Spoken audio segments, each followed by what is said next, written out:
como dijimos, una relación directa entre la demanda de energía y la variación del PBI, ¿sí? O sea, lo que producimos, el Producto Bruto Interno. Fíjese cómo se fue dando en etapas muy bien definidas, en el año 2001, 2002, fíjese cómo cae el consumo de energía notablemente, la variación de demanda de energía, en porcentaje, y en el año 2009, 2008-2009, y en el 2018-2019 también, ¿sí? Con una serie de problemas que tuvimos también en esa situación que se fue dando en la última etapa del gobierno del presidente Macri. Así que esas variaciones son notables. Si ahora pudiéramos ver, lo notaríamos también la variación que se dio por la circunstancia que hemos vivido, que estamos viviendo, ¿sí? Que es el tema de la pandemia, ¿no? Si viéramos la evolución de la potencia instalada, ¿sí? Vamos a ver cómo fue, de alguna manera, colocándose diferentes tipos de equipamiento, desde la hidráulica hasta llegar a la energía eólica, que fue la última que se acopló en el año 18-19, ¿sí? Con un plan que se llama Renovar, después lo vamos a ver en el caso particular de que se sancionó una nueva ley que trataba de fomentar lo que es la producción de energía eléctrica utilizando agentes o centrales de tipo alternativas, ¿no? Así que se ha dado una evolución importante. Si viéramos la potencia instalada, ¿sí? Del año 2019 era de 39.704 megawatts, fundamentalmente el 62% corresponde a lo que sería térmica, el 27% hidráulica, el 4% nuclear. Fíjese que la nuclear, siendo una térmica con características parecidas, están separadas por las características tan particulares que tiene este tipo de generación. En renovables un 7% y con un crecimiento interesante, y dentro de las térmicas los diferentes tipos de tecnología que tenemos: turbina vapor, turbina gas, ciclo combinado y motores diésel. ¿Sí? El motor diésel en particular es un equipamiento, digamos, que no de buen rendimiento y con un impacto ambiental importante. Si esas máquinas viéramos lo que sería la disponibilidad, o sea, si bien tenemos esa potencia instalada, cuánto tiempo funcionaron las mismas, veríamos para el año 19 el porcentaje de disponibilidad de la turbina vapor 75, así para cada uno de los casos, ¿sí? El ciclo combinado, fíjese, un 85%, la hidráulica un 95%, y el resto, que es diésel, eólica, fotovoltaica y biogás, que serían las renovables, un 55,7% de la potencia instalada real. Eso es lo que estuvo disponible, ¿no? Un 83,1% total. De la generación de energía eléctrica, como resumen, tenemos un 59,8% todavía muy dependiente de lo que serían térmicas fósiles, las renovables 5,8%, hidráulica 26,4% y la nuclear 5,9%. Esa importación se da por intercambios como tenemos, como dijimos, con los países limítrofes. La generación de renovables, fíjense cómo ha cambiado notablemente, pues se notó el impacto en los últimos años, 16, 17, 18, ha cambiado de alguna manera importante en el año 18 y 19 el crecimiento, el 19 fundamentalmente, llegando al 6,1% del aporte, ¿sí? Sobre la demanda con energías renovables, fundamentalmente eólico, ¿sí? Con un 64% sobre el mismo. Es decir, la hidráulica renovable, que tiene una potencia menor a los 50, el biogás 3, ¿sí? La biomasa, la energía solar no tanto, aunque hay desarrollos, pero la energía eólica con los parques eólicos es la que ha tenido mayor impacto en la generación. Después, con respecto a lo que es la generación hidráulica, ahí tenemos, en el caso de Comahue, todo lo que serían las encadenadas que tenemos en el sur del país, Salto Grande, que es un ente binacional que tenemos con la República de Uruguay, y Yacyretá con Paraguay, ¿sí? Son de alguna manera emprendimientos que hemos tenido, presas importantes. Estas dos son de pasada, mientras que de Comahue es de embalse, ¿no? Son con características diferentes. En este caso, el Comahue, todas las encadenadas tienen un aporte de un 27%, ¿sí? El Salto Grande 13, y Yacyretá es la máquina más importante que tenemos, con una potencia instalada muy, muy importante de 3100, que es digamos, la central más importante de generación que tenemos en el país. Por supuesto, la generación hidráulica muy condicionada a lo que serían los caudales de los ríos.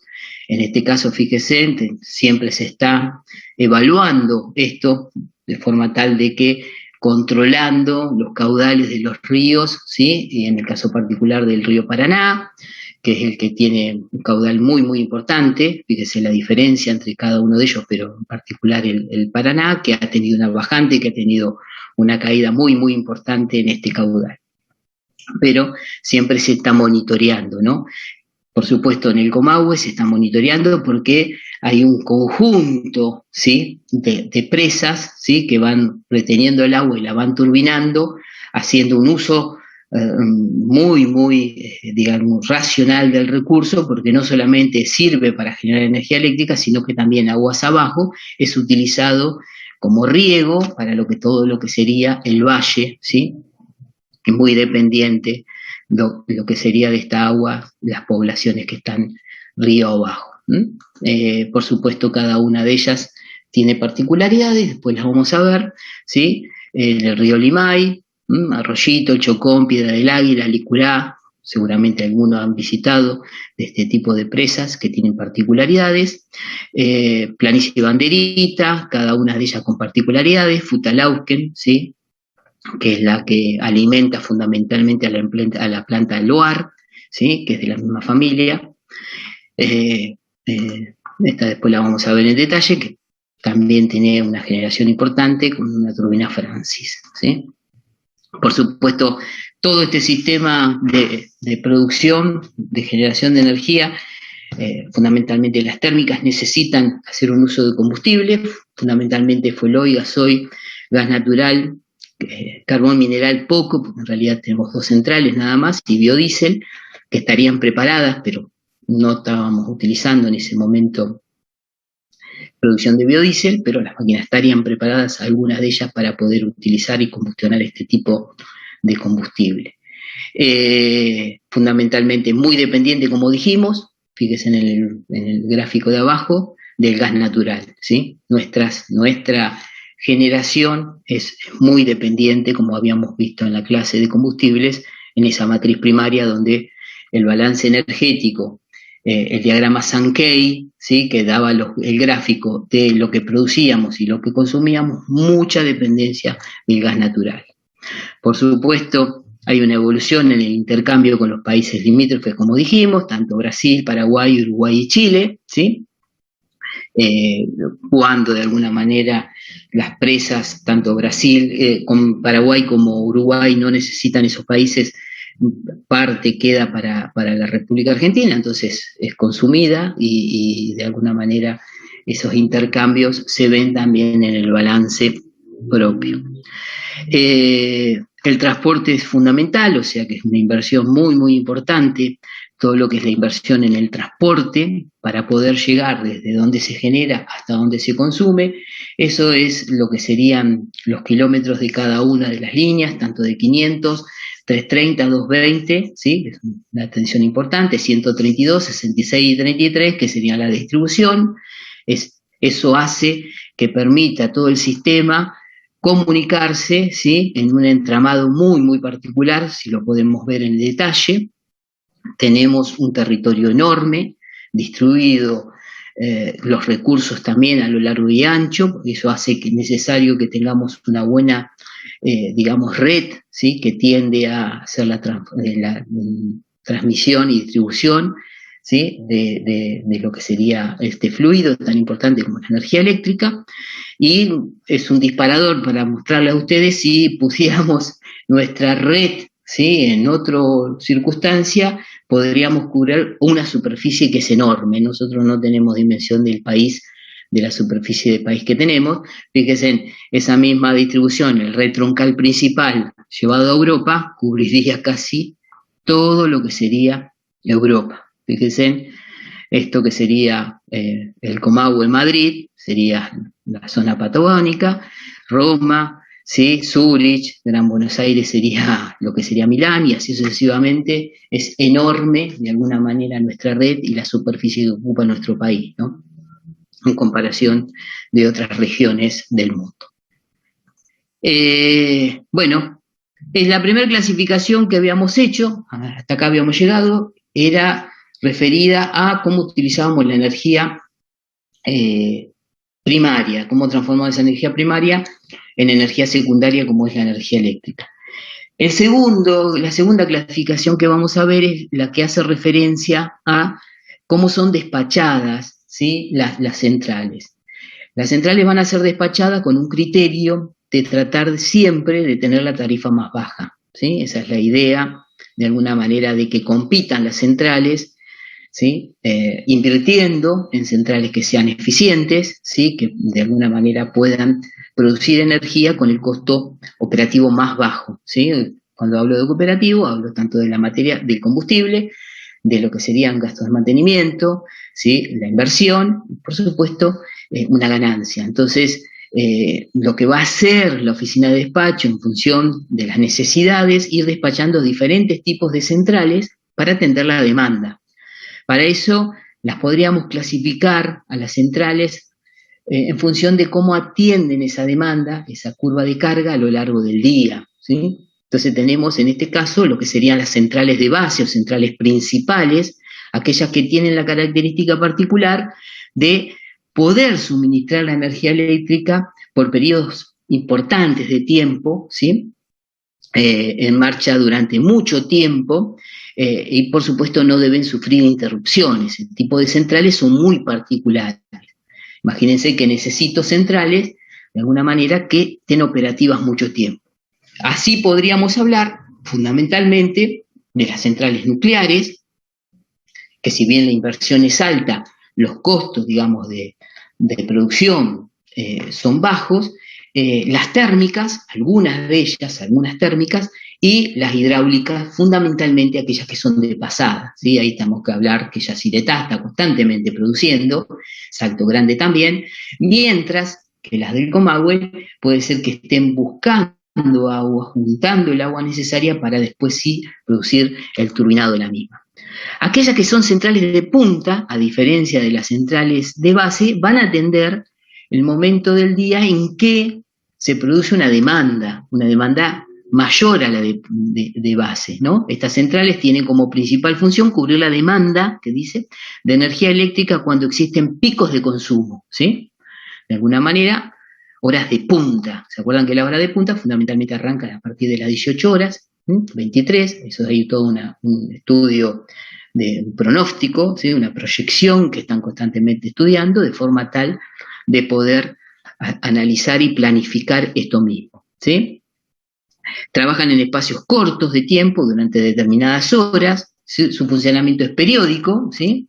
Y fundamentalmente ese tipo de centrales pueden ser centrales térmicas, como puede ser una central, un turbo generador a gas, o una hidráulica de embalse, y tienen estas particularidades. Después tendríamos dos centrales que tenemos que atender. Imagínense que la planificación de poner en funcionamiento máquinas tengo que atender particularidades, y esas particularidades pueden empezar con lo que sería el concepto de central de reserva. La reserva puede darse de tener disponible una máquina capaz de sustituir total o parcialmente algunas de estas que habíamos dicho, tanto de base como la de punta, porque falte alguno de los recursos, ¿sí? O escasez o falta de materias primas, ¿sí? En el caso particular de lo que sería la reserva económica, o porque la máquina, estas que dijimos de base o pico, necesitan un mantenimiento. Y ahí aparece el concepto de reserva técnica. O sea, me falta el recurso, no tengo agua para turbinar, no tengo carbón, no tengo fuel oil, tengo que pensar en qué máquinas pueden sustituir, o porque en realidad algunas de esas máquinas necesitan un mantenimiento, eso de alguna manera la empresa que está a cargo de la central tendrá que comunicarlo de forma tal de que la oficina de despacho, este organismo que habíamos dicho, que es la que genera el despacho técnico, esté en condiciones de planificar cómo va a encarar. Y por supuesto aparecen las centrales de socorro, ¿sí? La central de socorro cuando ocurre algún hecho particular que hace necesario recurrir a una máquina no muy eficiente, con un alto impacto ambiental, pero que me saca de ese problema. Generalmente esos son los motores diésel, ¿sí? De envergadura importantes, que me permiten, ¿sí? Movilizarlos, llevarlos hasta el lugar donde de alguna manera se necesiten para poderlo funcionar. En realidad en el país estas máquinas han crecido muchísimo, hay muchísimas cantidades de estas máquinas instaladas por falta de proyección, por falta de inversión en lo que sería el sistema, y se recurre, digamos, a esta situación para hacer frente, ¿sí?, al aumento de la demanda. Acá lo que podemos ver es más o menos cómo se van acoplando los diferentes tipos de tecnología en función de las necesidades. Habíamos dicho que la hora pico, 18 a 23 horas, lo atiende un tipo de máquina, fundamentalmente hidráulica de base, la nuclear, la ciclo combinada, una turbina de vapor importante, y después tendré que ir atendiendo con otro tipo de máquina, una hidráulica de punta, una turbina gas, para atender esa demanda muy, muy particular. Luego vendrá el valle, ¿sí?, de 23, ¿sí?, a 5, y finalmente el resto, ¿sí?, que va a completar el ciclo, ¿sí?, que se va a dar para tratar de, como dijimos, a responder a la demanda que se va a producir en cada uno de los casos. Por supuesto, para eso hay una prospección, ¿sí?, encargada, la oficina de despacho, de relevar lo que sería la demanda, estudiar y pensar las estacionalidades que se puede dar, por lo tanto se estudiará las curvas típicas de invierno, de verano, lo que se va a dar en un día típico de invierno, un día típico de verano, también analizar la semana, qué particularidades tiene, qué frecuencias, para poder hacer una planificación adecuada de cuáles van a ser las máquinas que estarán al servicio para atender la demanda.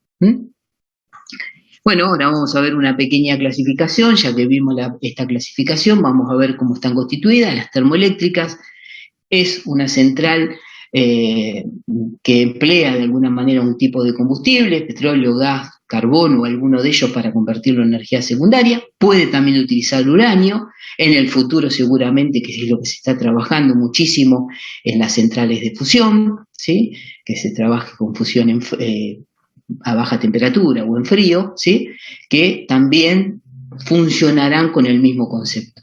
Liberar una determinada cantidad de energía capaz de luego transformar agua en vapor, y eso turbinarlo de forma tal de mover, ¿sí?, un acople directamente a un generador, y el generador que pueda suministrar la energía necesaria. Por supuesto tiene pros y contras, ¿sí?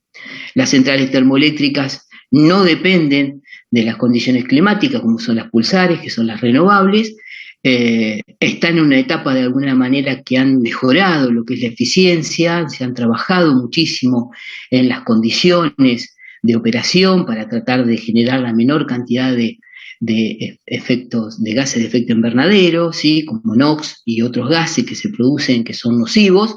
Sin lugar a duda, trabajar con algún combustible como es el carbón, que tiene la particularidad de tener un precio más estable, no es lo que pasa con el petróleo, pero tienen como contra, sin lugar a duda, la generación de polución, de impacto ambiental muy, muy importante, en particular aquellas que son dependientes de los combustibles fósiles, ¿no?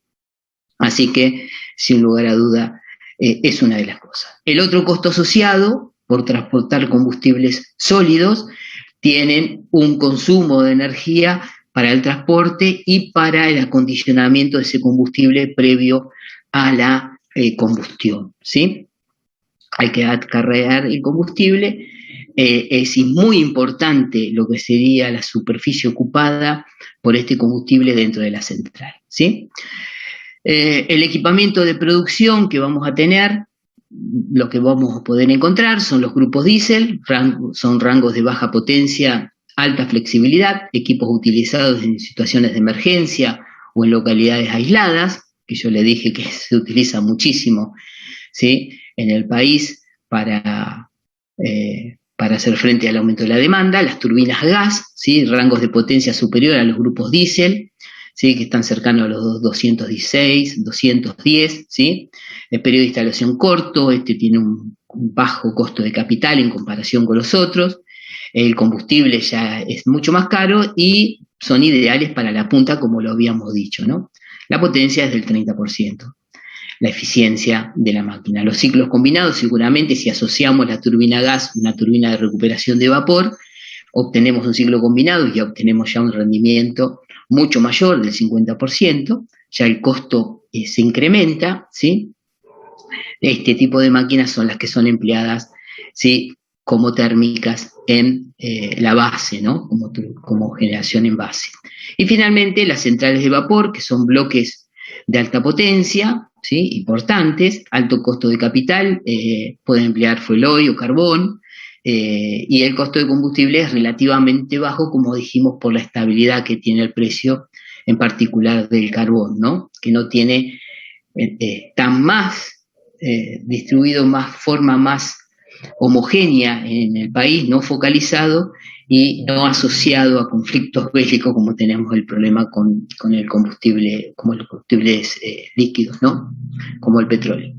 Esto lo que están viendo son de la empresa Greco, son generadores que están en el Parque Industrial Plátano. Hay una enorme cantidad de ellos instalados en el Parque Industrial, directamente para atender no del parque, sino de la zona que tienen un problema, se conectan al nodo y generan. Esto trae acarreado problemas del abastecimiento del combustible, complicación, y además generan ruido y polución, ¿no?, en cantidad importante. En ese momento creo que había 13 de este tipo, ¿no?, instalados en el parque industrial.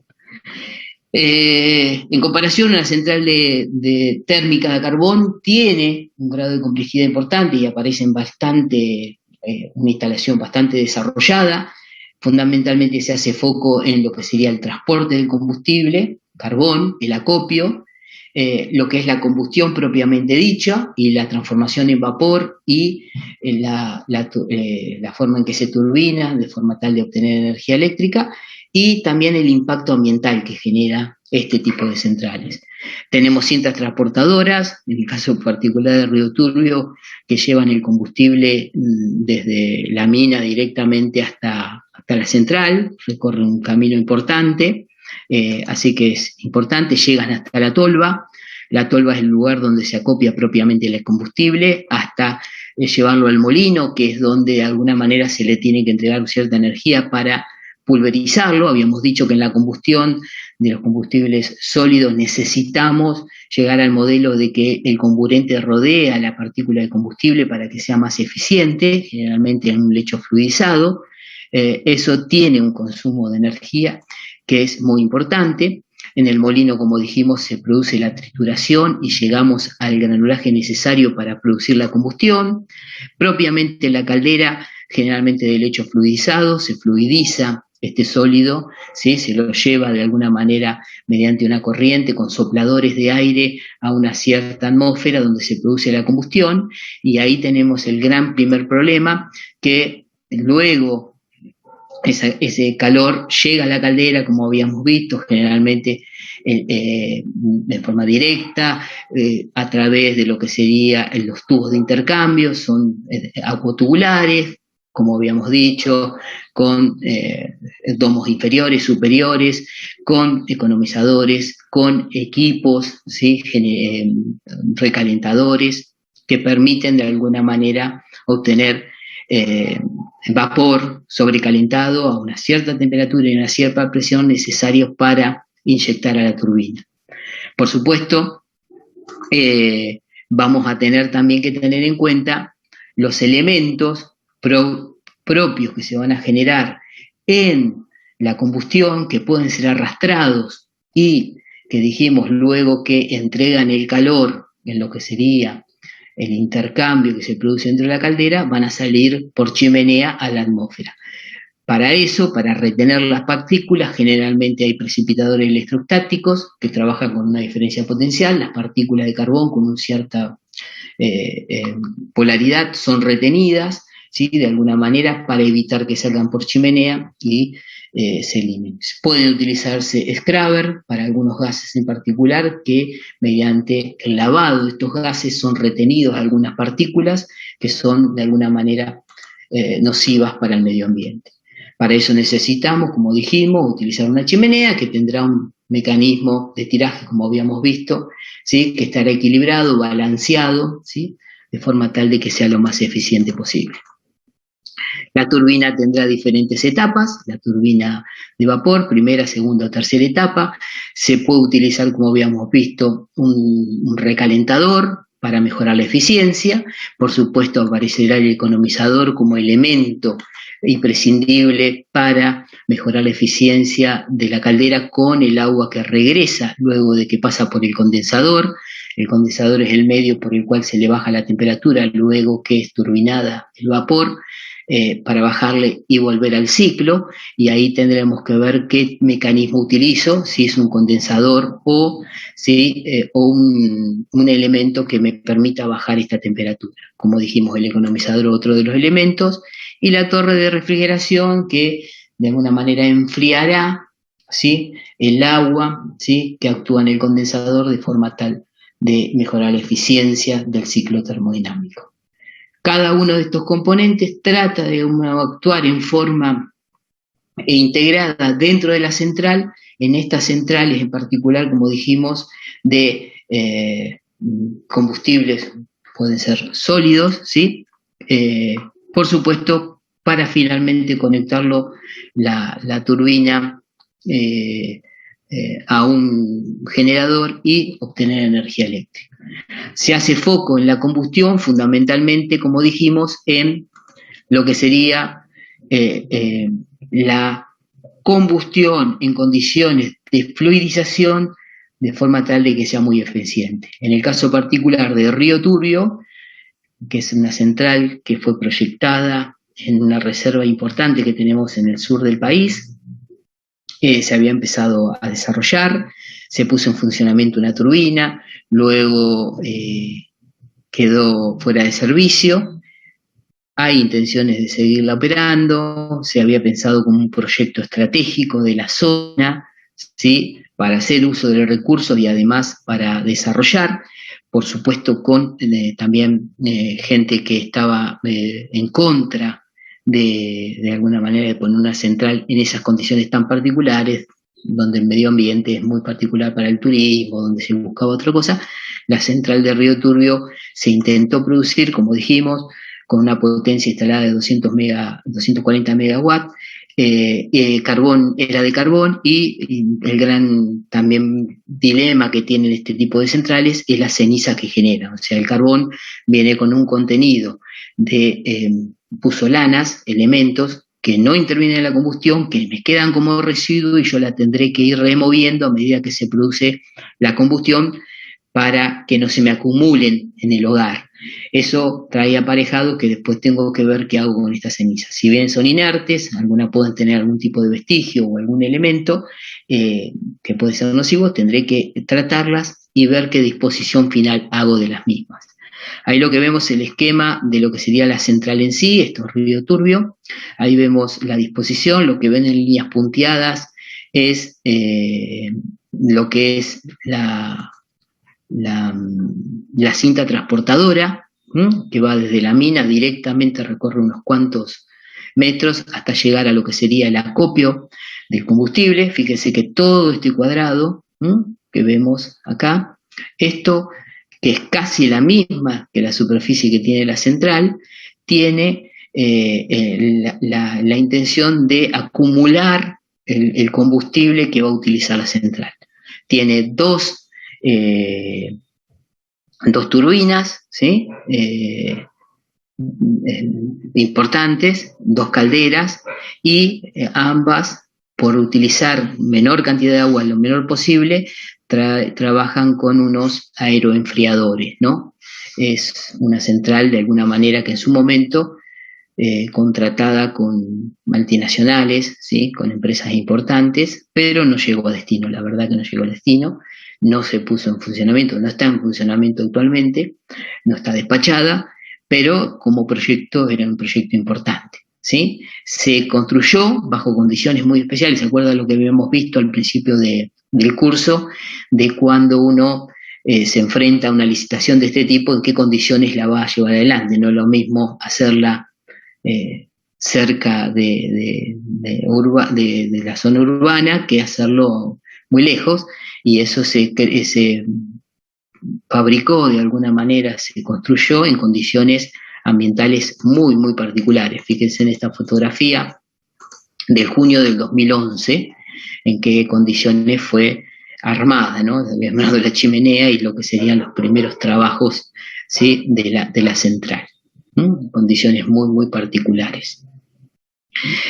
Otro tipo de central que tenemos muy cerquita es la central de ciclo combinado de Fuerte Barragán, es la que tenemos acá cerca, en lo que sería la zona del camino Punta Lara, ¿no? Diagonal 74. Es una central ya más importante, está en funcionamiento con ciclo abierto desde el 2012 a cargo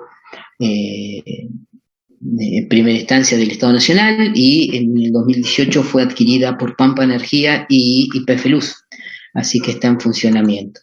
Están tratando de buscar financiamiento para cerrar el ciclo, ¿sí? Tiene 2 turbinas Siemens de 284, lo que genera así 567 megawatts, ya fue despachada, ha trabajado, generó hasta 128 gigawatt horas en el año, tiene la capacidad de trabajar a gas o gasoil, ¿sí? Y cerrando el circuito llegaría a 840, en forma muy eficiente. Creo que se está buscando financiamiento actualmente para poderla llevar adelante, ¿sí?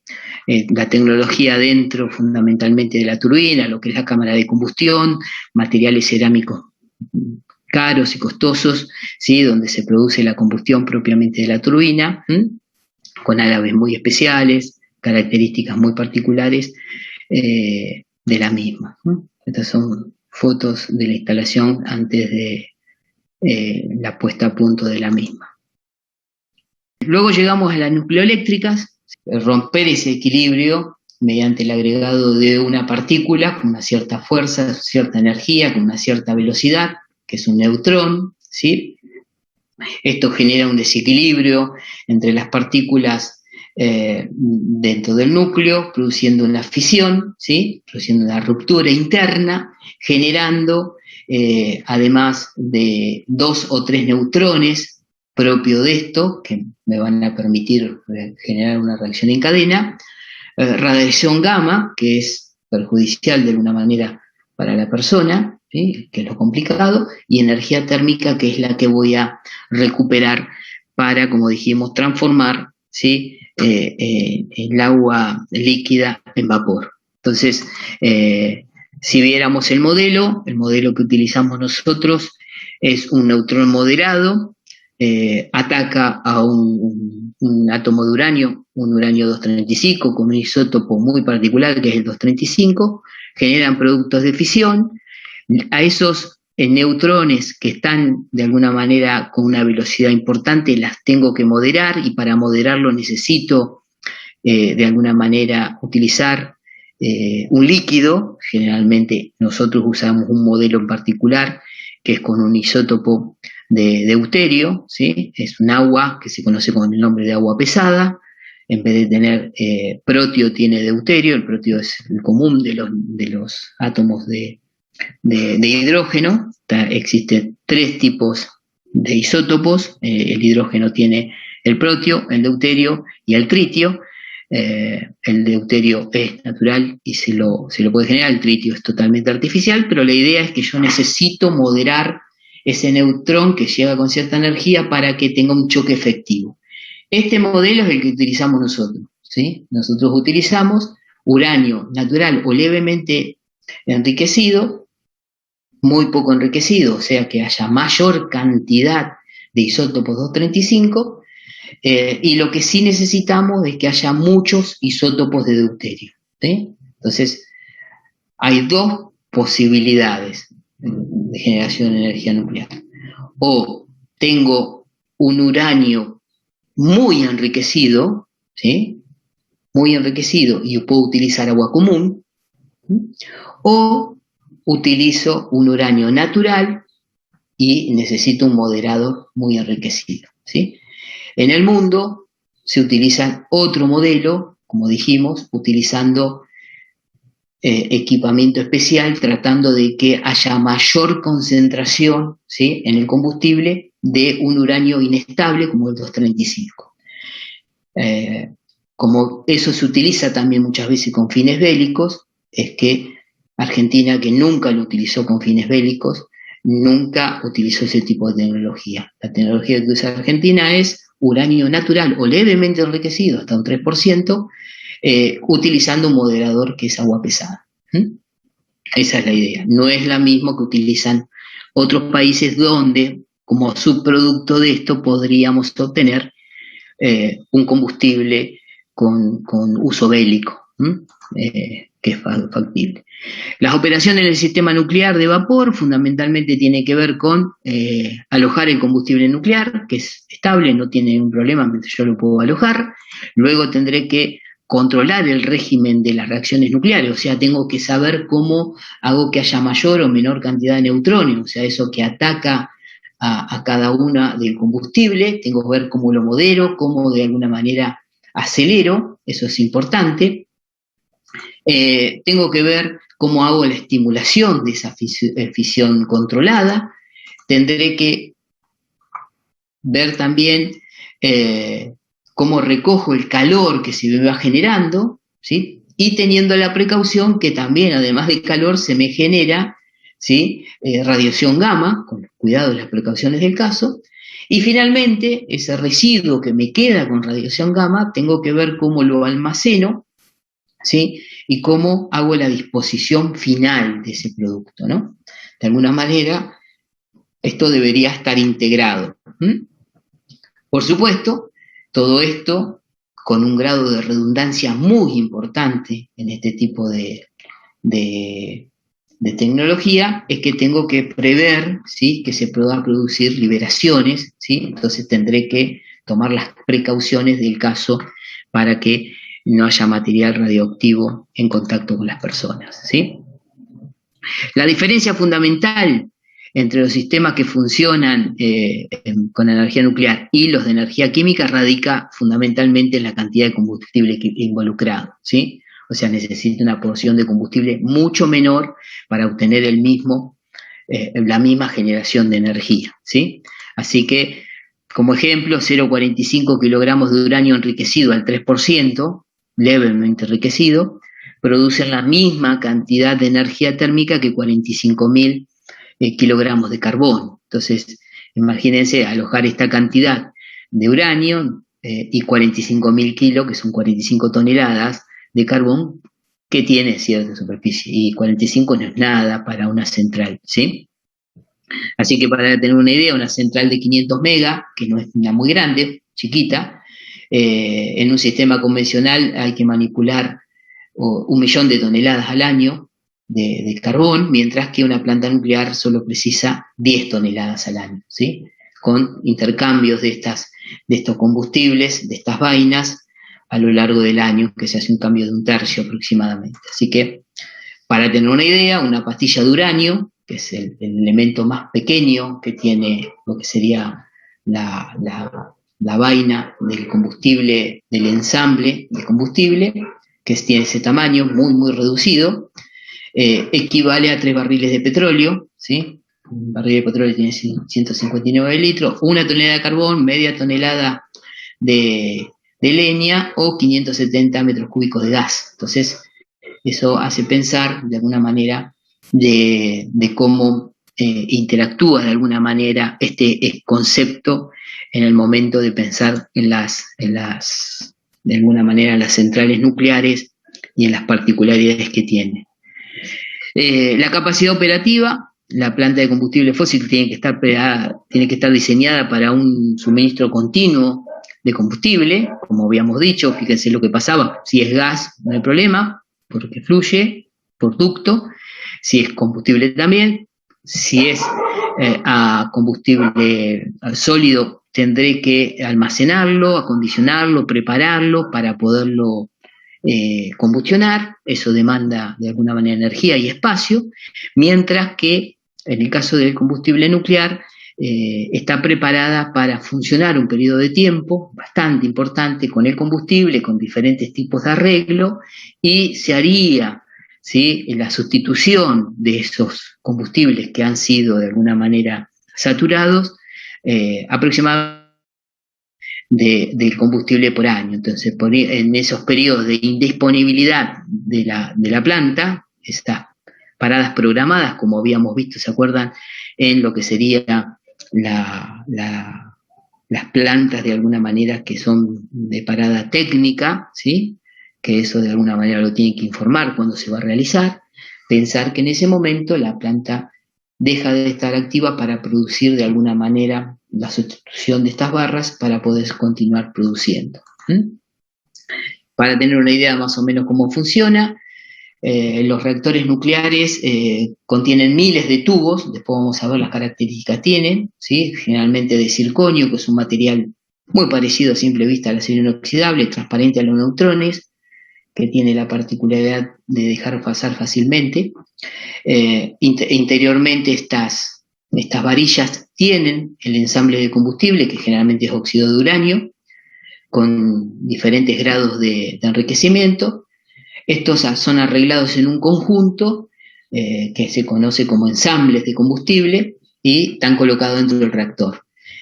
También junto a ellos hay otro tipo de elementos, ¿sí?, que son elementos emisores de neutrones. Fíjense que yo necesito de alguna manera generar la excitación, por lo tanto necesito algún elemento, generalmente el fósforo, para iniciar la fisión nuclear, ¿sí? Y también dentro del ensamble tendré que tener de alguna manera lo que serían las barras de control, ¿sí? Son generalmente de boro o de cadmio, que tienen la particularidad de arrestar, de absorber de alguna manera esos neutrones, deteniendo, ¿sí?, la reacción, porque va cambiando de alguna manera la población de los neutrones que están dentro del ensamble.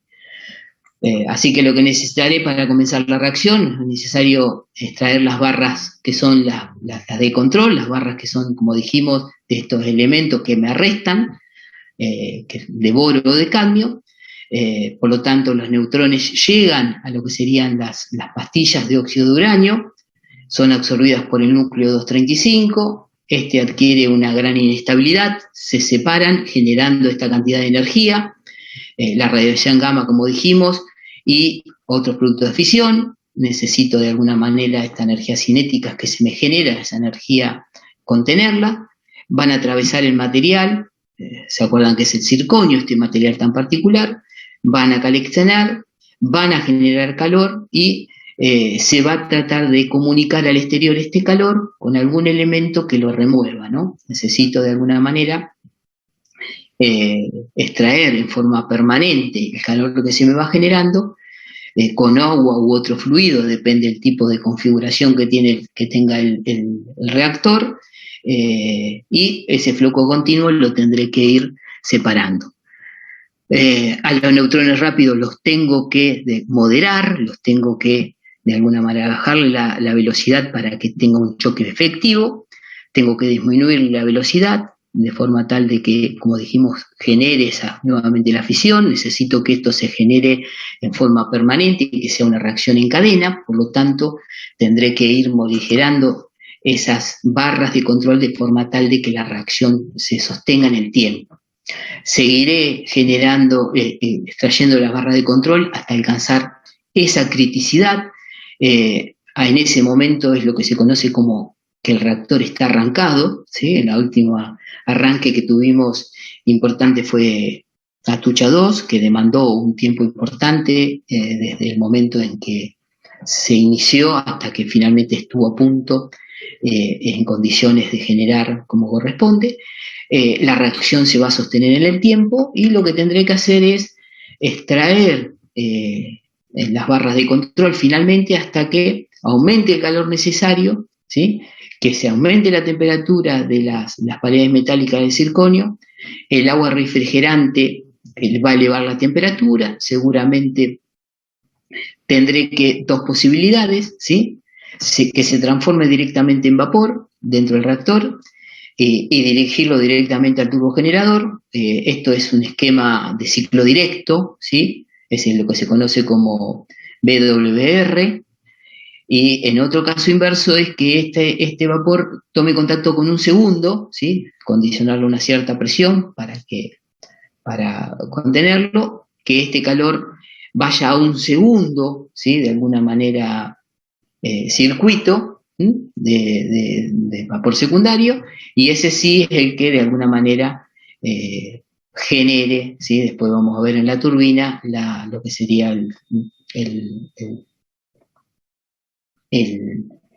la generación de energía eléctrica. En este caso, la configuración se conoce como PHWR si se trata de agua pesada, ¿no? Esa es la configuración que tenemos nosotros en nuestros reactores, tanto de una tecnología como de la otra, porque no son de la misma tecnología. Dos de ellos son de un tipo y el resto es tipo calandria. Ahora lo vamos a ver en particular.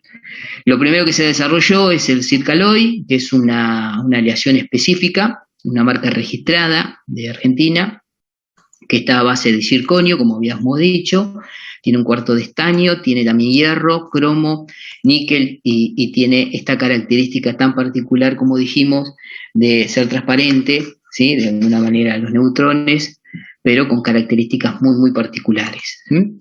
Esta es la configuración más o menos que tenemos en nuestros dos reactores del tipo de reactor a presión, ¿sí? Como tenemos en el caso de Atucha 1 y Atucha 2, ¿sí? Fíjense que tiene la configuración de en uno lo que sería el reactor propiamente dicho, el recipiente sometido a presión, donde tiene un circuito, ¿sí? Asociado a un generador de vapor, un circuito secundario, ¿sí? Que está en color verde, ahí tenemos bien claro, y tenemos también en el circuito rojo lo que sería el refrigerador el moderador, que es el circuito rojo, que me va de alguna manera moderar, digamos, la velocidad que van a tener estos neutrones para producir la reacción en cadena. Así que tenemos tres circuitos bien claros, lo que es el reactor propiamente dicho, el circuito del moderador, el circuito primario en color amarillo y un secundario que sí es el que va a generar finalmente el vapor que va a ir directamente a los tres ciclos de la turbina asociados al generador. Por supuesto, vamos a tener que tener un condensador y ese condensador tendremos que intercambiar con un río, ¿sí? Con algún circuito de forma tal de bajarle la temperatura para cumplir con el ciclo termodinámico. Por supuesto, esta configuración es la que está presente tanto en Atucha 1 como en Atucha 2, ¿sí? Y este es finalmente el tamaño real de Atucha 2, ¿no? Acá tenemos, el anterior es un esquema, este es precisamente la estructura que tiene.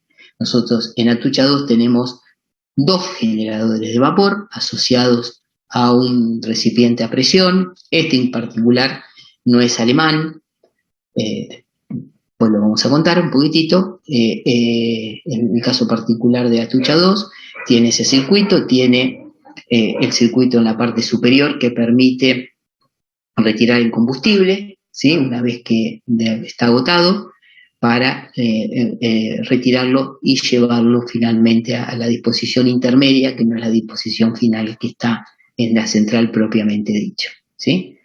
Lo que vemos generalmente cuando vemos una imagen de Atucha, vemos esa carcasa, ¿sí? Que es una carcasa de hierro hormigón muy reforzada, en donde está contenido propiamente el recipiente a presión. Fíjese que bajo tierra tenemos 24 metros, ¿sí? características muy particulares para tratar de contener cualquier tipo de dificultad. Y en la parte superior, este puente grúa que permite de alguna manera hacer el recambio del combustible. Si viéramos, ahí es cuando estaban haciendo el ensamble de lo que es el reactor de Atucha 2, ¿sí? El primer ensamble trabajando específicamente encima del recipiente a presión. Acá vemos cómo se está trabajando. Estas tienen aproximadamente 6 metros de largo, son los ensambles de combustible, son las varillas, ¿sí?, de circonio o circaloy, en el caso particular de Argentina, que tiene adentro las pastillas de uranio, de óxido de uranio, ¿no? Y acá tenemos cómo trabaja el puente grúa para hacer la disposición, ¿sí?, en esto que es este color celeste, es agua pesada que contiene de alguna manera la radiación gamma que puede producir las varillas hasta que se le determine la disposición final, ¿sí?, de las mismas. Actualmente nuestro sistema de generación tiene casi todo desarrollado, salvo esa última etapa, que es la etapa de la disposición final, ¿no?, que no se ha trabajado. Bueno, y la segunda es la casa directamente de la turbina. El otro es lo diferente. En vez de tener una cámara de combustión, tenemos el reactor, generamos el vapor necesario para luego turbinarlo en esta casa donde tenemos, ¿sí?, el generador acoplado a una turbina de 3 pasos, ¿no?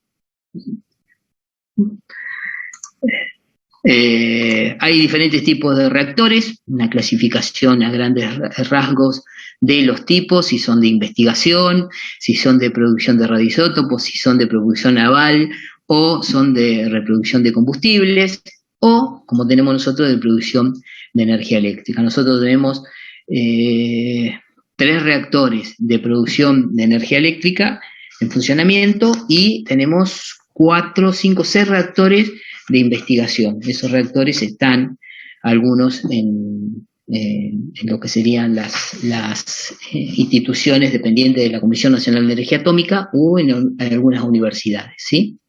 Según la disposición del combustible, según el tipo de combustible, uranio 235 o otro uranio con enriquecimiento, si es natural o no es natural, se puede utilizar plutonio, según el moderador, qué moderador utilizo, agua común, agua pesada, según el fluido refrigerante, según el tipo, hay diferentes tipos de reactores nucleares, ¿sí?, en el mundo, digamos, ¿no?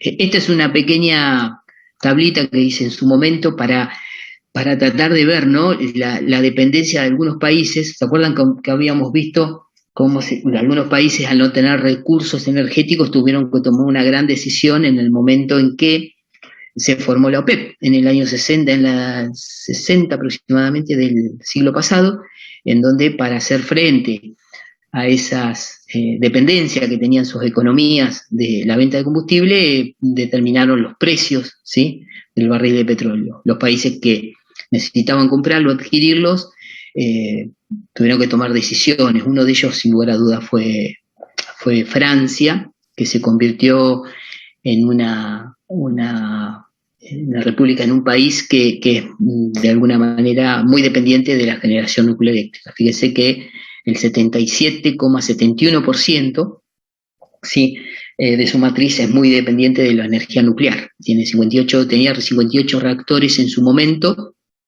uno en construcción y 12 que no estaban operativos, ¿sí?, porque bien, en ese momento, cuando hice yo la tabla, Argentina estaba en construcción de Atucha 2, todavía no había entrado en servicio, pero tenemos más o menos 497 aproximadamente, estamos igual en la dependencia, no somos altamente dependientes de la energía, pero sí la tenemos de alguna manera desarrollada en el país, ¿no? Un poquito de lo que es el complejo nuclear. Esto arranca en 1950 en Argentina, se crea la CONEA, la Comisión Nacional de Energía Atómica, y ahí había diferentes tipos. La CONEA estaba en el tema de investigación y desarrollo. Ya en el año 76 se empezaron a crear las primeras empresas, se crea INVAP, ¿sí?, que es Ingeniería y Servicios, es una empresa en mitad privada, en mitad del Estado, que tiene de alguna manera un cierto renombre internacional porque ha desarrollado algunos reactores que han competido y le han ganado licitaciones internacionales a Francia y a algún otro, así que es muy reconocida tanto en el área espacial como en el área nuclear, son muy reconocidos. En el año 81 se empieza a trabajar con CANOAR, o sea, los elementos combustibles, ¿sí? Pensar en construir esas, como dijimos, esas vainas para contener el óxido.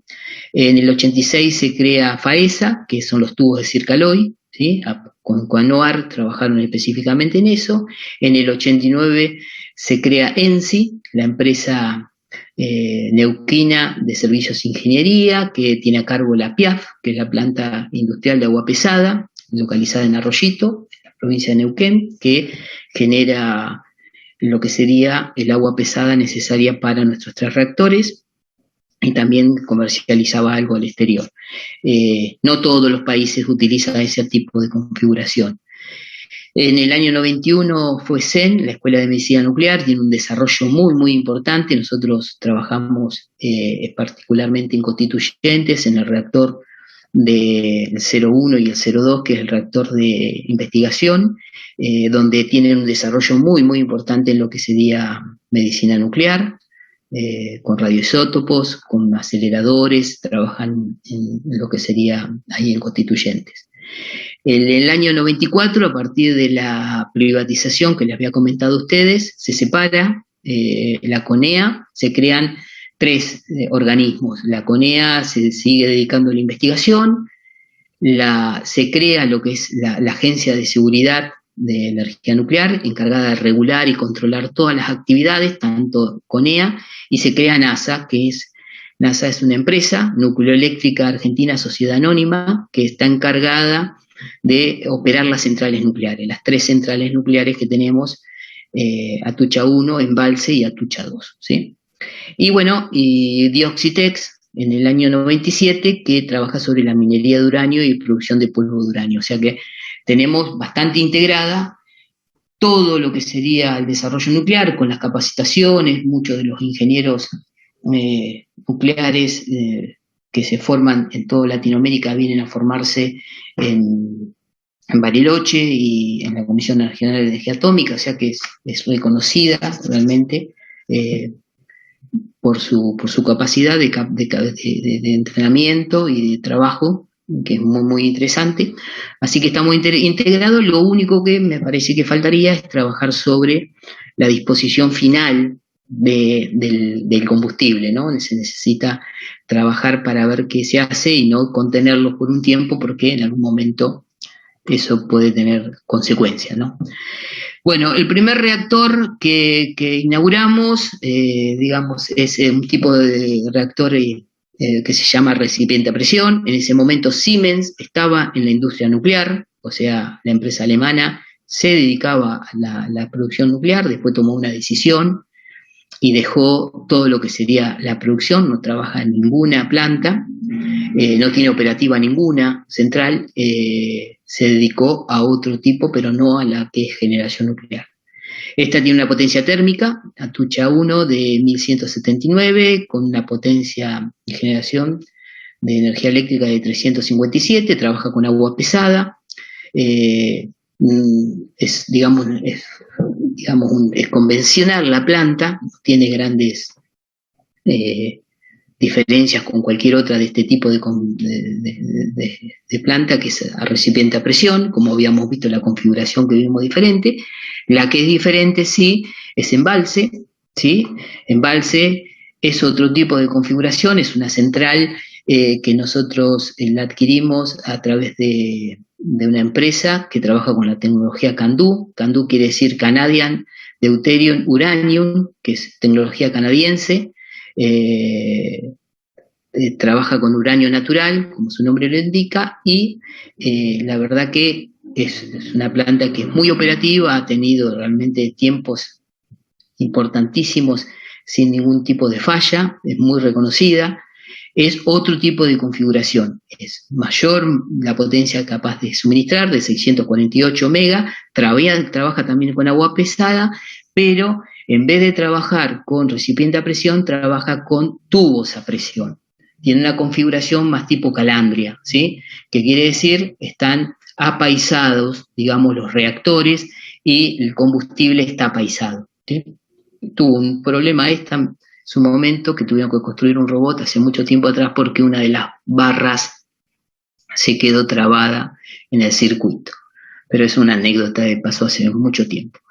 Esta central es la que está ubicada en Córdoba, ¿no? Y finalmente, la que tenemos es la central de Atucha 2, ¿sí? También con recipiente a presión. Esta había empezado a ser iniciada, construida por Siemens, pero no la terminó, o sea que el recipiente a presión no es alemán, ¿sí? Imagínense que ese recipiente tiene que ser forjado en una sola pieza. No hay muchos países en el mundo capaz de hacer eso, Alemania y otros. También trabaja con agua pesada, con un circuito un poquito más grande. Recuerdan que entre las dos, entre Atucha 1 y Atucha 2, llegamos a los 1000 mega, ¿sí?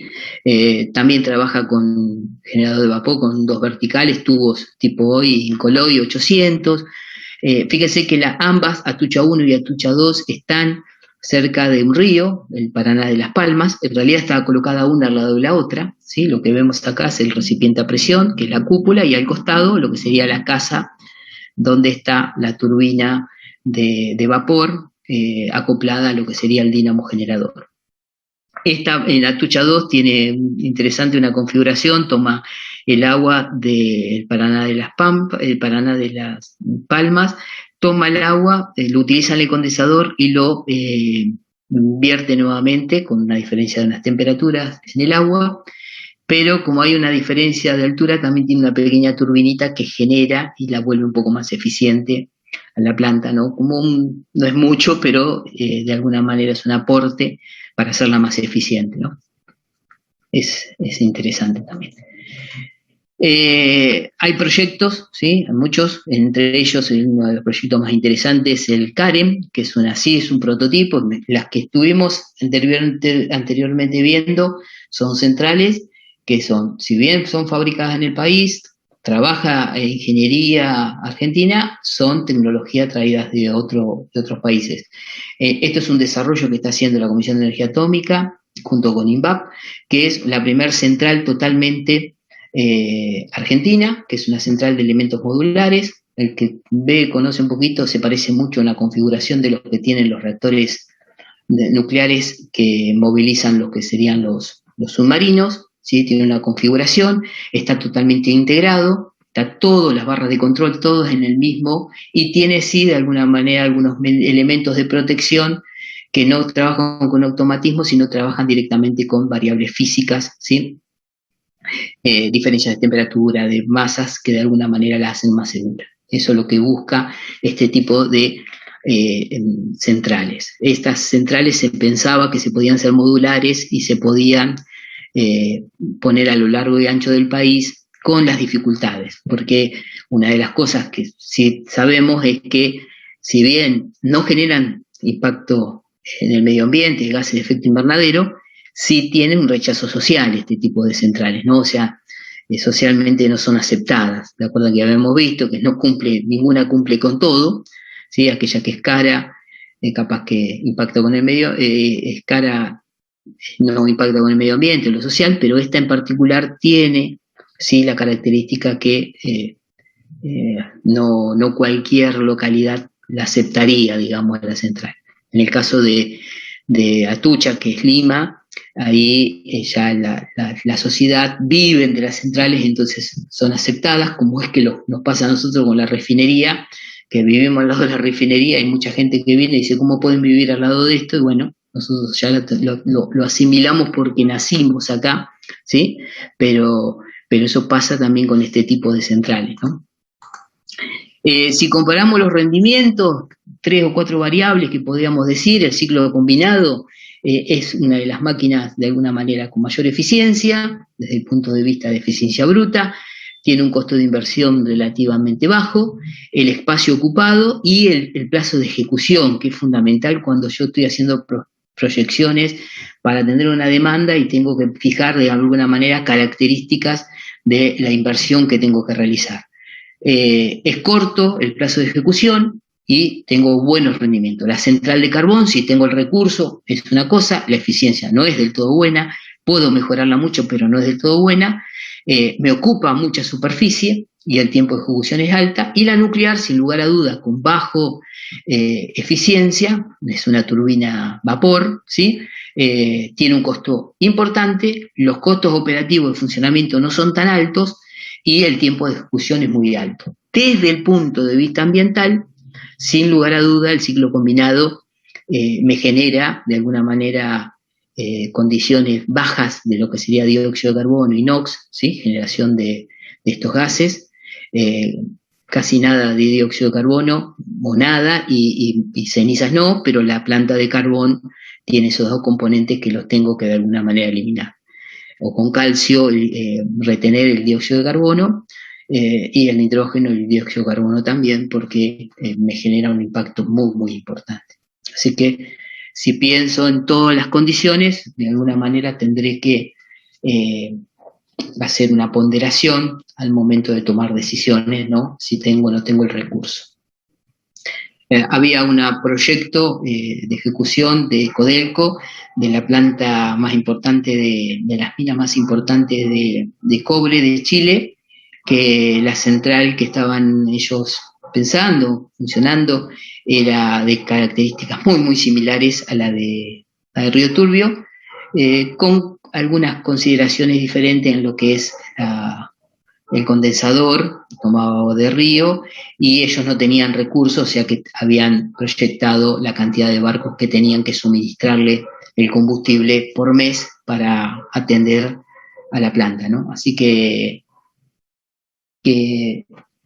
digamos, es interesante ponerse a pensar eso, ¿no? Del impacto. A nivel mundial, la generación con carbón sigue avanzando, sigue habiendo, y eso trae consecuencias, ¿no? Del impacto, como estamos viendo, ¿no? En lo que es el cambio climático y otras consecuencias.